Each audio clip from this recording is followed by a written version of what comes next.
Hi, my name is Megan Primus. I am a food historian. A food historian is somebody who tells stories about food through the recipes and the means in which you cook. I work at a history farm and we do a lot of recipes that are from World War I, when they were using less wheat, less sugar, and those kinds of things. And we like to tell the history about why they did it and how they made substitutions. What I want to do is also tell stories about recipes that are handed down from generation to generation. Your grandma's favorite cookies, your grandma's favorite hot dish. And what I'm gonna do is cook through my husband's family recipes. His aunt put together this beautiful book of recipes that have been handed down and through his family throughout the years. I'm gonna start with his grandma's, Jeanette's rhubarb crunch. This is my husband's favorite dish and it's what I wanted to start with. So I'm going to show you a few tips. So when you get your rhubarb, of course it comes fresh out of the ground, it's full of dirt and it's full of soil. And so you want to make sure that it's good and clean. I always run it under the sink in cold water. And then I use my handy dandy little Norwex fruit and veggie cloth. It's got granules on it that help to wipe everything off. And then I just make sure that everything is nice and clean before I start cutting into my rhubarb. I already have 2 cups of rhubarb in the bowl. It does call for 3 cups. I'm gonna show you a few tips. So you wanna make sure you have a nice big handy knife, and then you just want to make nice cuts into it. So you're just gonna cut, and you're gonna get nice little diced size pieces like so. That makes my 3rd cup. I'm gonna pour that into my bowl. Then the recipe calls for a cup of sugar. So I've got my sugar right here. I'm gonna take my handy dandy little measuring glass and pour in the sugar. You always kind of want to shake to make sure it's nice and even.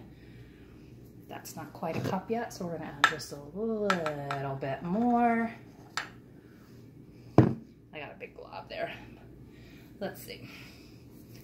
So there's a cup. I'm gonna pour that right into my bowl as well. The next thing it calls for is 2 tablespoons of flour. So here's my tablespoon. Here's my jar of flour. And again with flour, you want to make sure it's a nice even level. I always rub it on the side of the jar. There's 1 and 2. So then what I'm going to do, forgot my spoon, let me grab a spoon here, is you're going to take your spoon, you've got that mixture in here, you just want to get it all coated in the sugar and the flour. So you see, I'm just trying to coat that, get it nice and mixed up.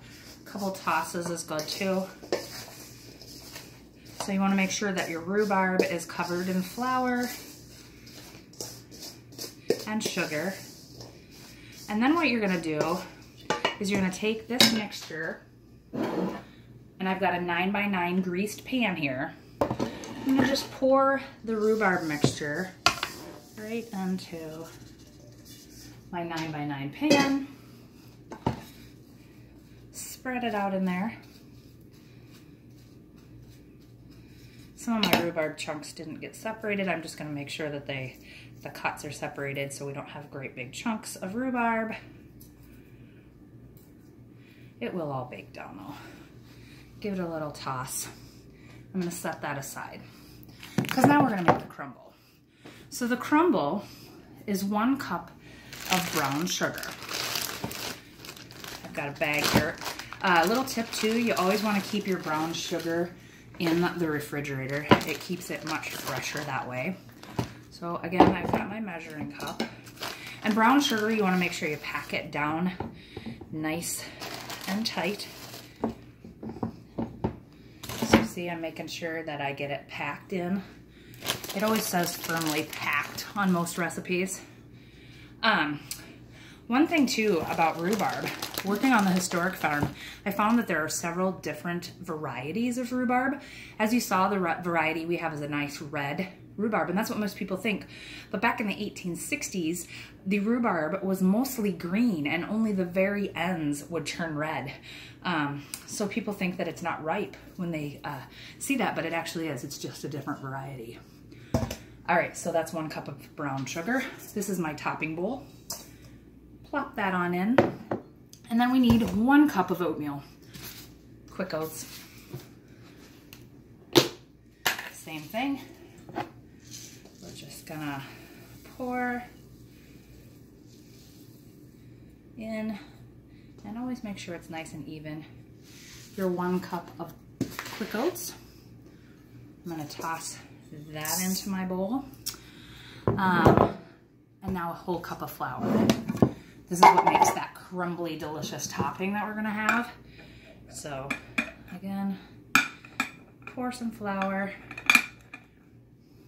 I wanna make sure that it's nice and even. That looks good. All right, I'm gonna toss that in as well. And the last thing is a cup of butter, or margarine is what it calls for. Butter. Butter makes everything better.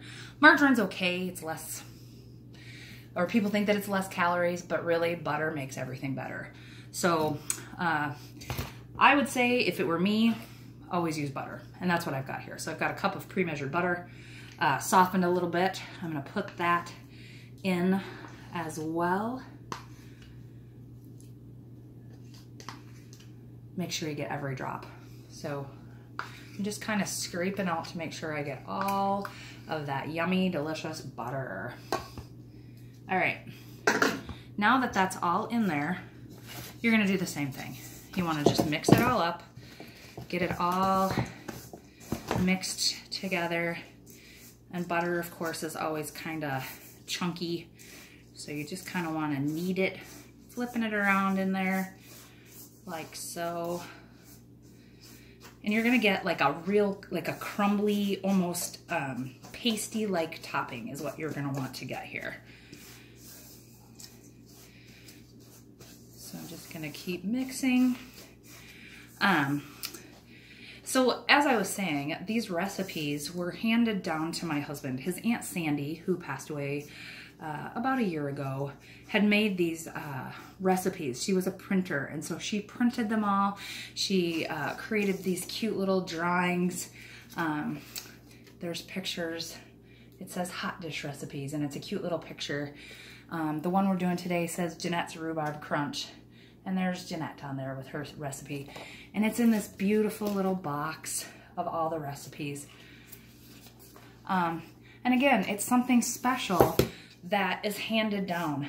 I know that my grandma has this amazing recipe for molasses cookies. Nobody knows how to make them anymore. So I'm hoping that I can get it from her. My grandma's 102. She's not able to cook anymore, but I'm hoping that I can get that recipe from her so that I can hand that recipe down to my family, because it's part of my childhood. It's what I remember. I remember going to grandma's house and eating these amazing molasses cookies. And this is just like my husband. He remembers going to grandma's house and eating this amazing rhubarb crisp that he loves so much. So, that's what I want to do, is I want to be able to tell stories. I want people to be able to pass things down from generation to generation, because I think we're losing that in this day and age of digital recipes, where you can go to Pinterest, which, don't get me wrong, I love Pinterest, and find recipes for just about anything. But those time-loved, true recipes that our family has created, they're kind of important. They tell stories. All right, so now we've got this crumble. I'm gonna take that pan of the rhubarb that we had. I'm just gonna pour this crumble right over the top. I preheated my oven to 350 degrees. And so then I wanna make sure, see, that it's all spread out in the pan, nice and even, so all the rhubarb's covered with that delicious crumble topping. Stick into my spoon a little bit. Yum. All right. So there we go. There is the crumble. I'm gonna put it in the oven, and it goes into, like I said, a 350-degree oven, and I'm gonna bake it for 40 minutes. And then we're gonna pull it out and see how amazing it is. So here I go to the oven.